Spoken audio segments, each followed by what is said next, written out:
I thank him for his work as the ranking member on budget. Mr. Speaker, I'm about to say something that the American people don't want to hear. The swamp is back.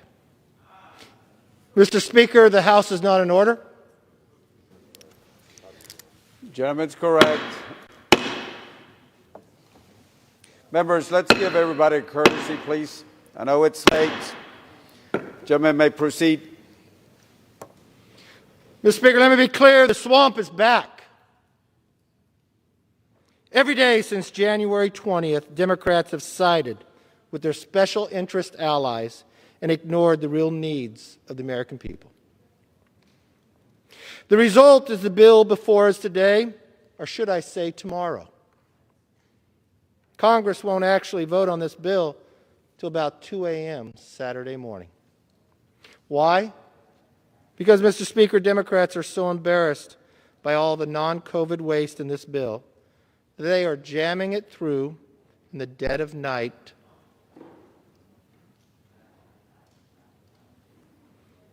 We ran the numbers. The amount of money that actually goes to defeating the virus is less than 9%. Less than 9%. So don't call it a rescue bill. Don't call it a relief bill. If you are a friend of the Speaker, you do pretty well under this bill. But for the American people, it is a loser. Let's consider Medicare.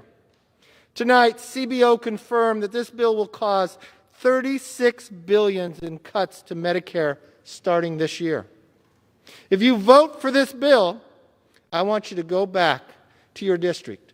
Look the seniors in the eye. Look at the hospitals, those who have been working night and day, and tell them why you voted to cut their health benefits. Or consider the blue state bailout. This bill calls for states and local governments to receive $350 billion. Most states are not in financial distress. Nearly half saw an increase in their revenue last year. And some, even including my home state of California, the Speaker's as well, actually has a budget surplus. But none of that money is tied to reopening.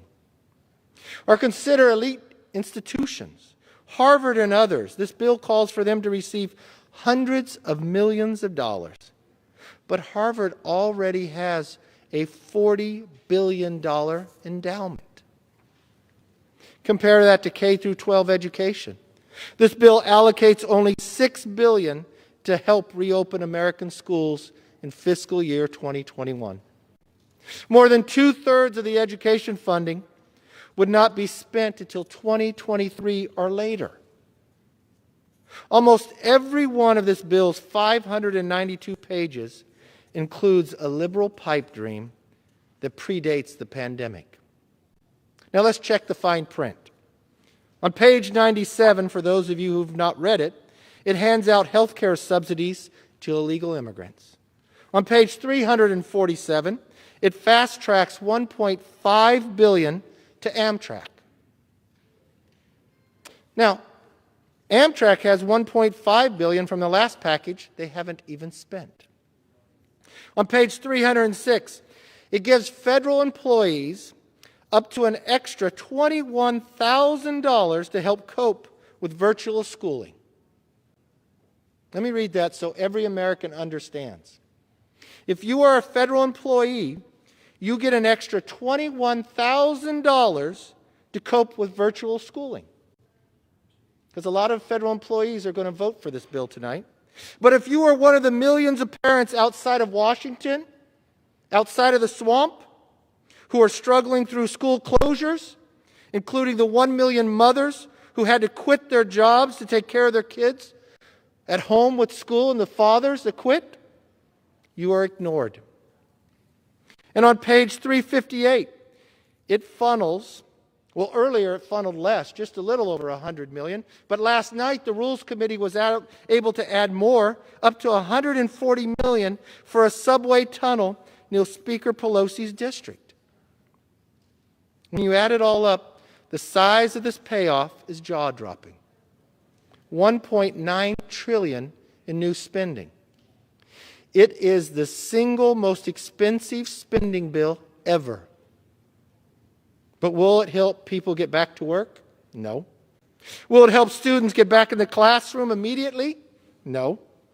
Will it help get vaccines to those who want it? The answer is no. It doesn't spend a third of the entire cost of the bill for another 2 years, undermining the claim that this bill is so urgent that this money won't be spent for another 2 years. It doesn't have any guardrails to protect against fraud, which has already cost taxpayers tens of billions of dollars, including especially in California. It just throws out money without accountability, even though we are over $1 trillion unspent from the last bill. President Biden promised unity, but Democrats are delivering a one-party rule. Mr. Speaker, based on the facts, the Democrat spending bill is too costly, too corrupt, and just too liberal for this country.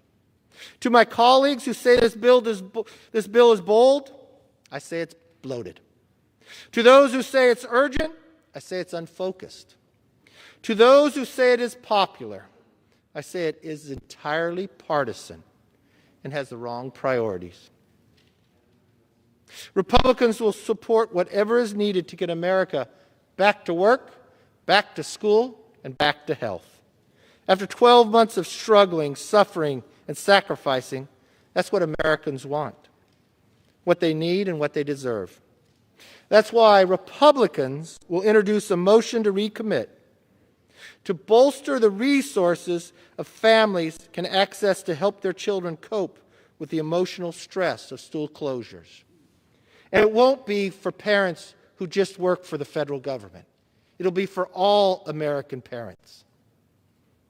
In every single district, if you watch, the anxiety, the fear for children have risen.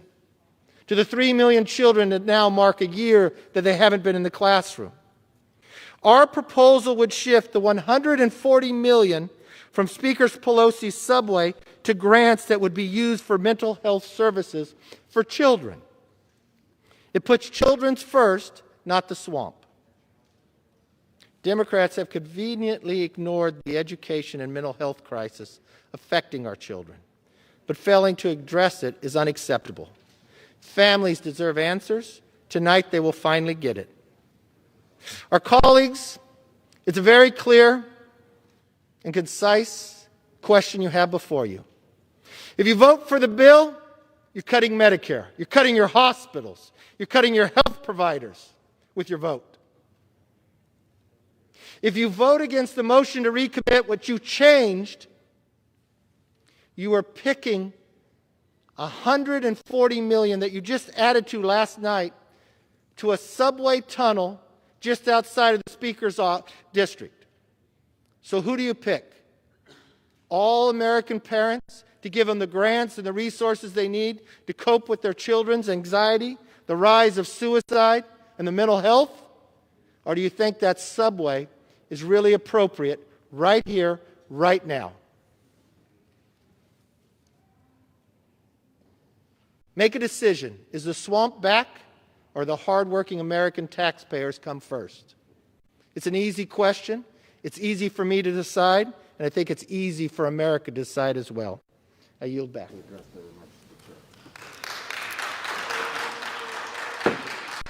Members are